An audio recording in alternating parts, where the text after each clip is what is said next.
ওই হালার করে হালা, তোরে আনছি ফ্রিতে খাওয়াইতে, তুই আবার আরেকজনের ডাকস। তুই যেদিন খাওয়াবি সেদিন এলাকার সবটিতে ডেকে খাওয়াইস। আজকে আমি তোকে খাওয়াইতে নিয়েছি, আজকে আছে আমার কাছে মাত্র 2 জনের টাকা। আর তুই যে ওই হালারে ডাকলি, ওই হালাই তো একটা গোপাল ভাঁড়, ওর তো 10 প্লেটও হবে না। ওর বিল দিবে কেডা? ওর বিল কি তুই দিবি? আরে দোস্ত বুঝোস না কে, চোখের সামনে পইরা গেছে, এখন না ডাক দিলে খারাপ দেখা যায় না।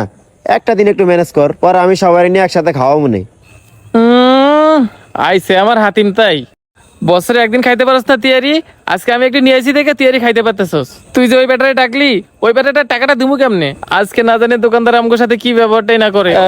দোস্ত তুই আর রাগ করিস না, ডাক যেহেতু দিয়ে লাইছি, তুই যদি দিতে না পারস এটা আমার উপর ছাইরা দে। আমি যদি না দিতে পারি দরকার আমার প্যান্ট শার্ট খুলে দিয়া যাবো না, তাও তুই চুপ থাক। ওই যে দেখায় পড়ছে। ভাই বহেন বহেন।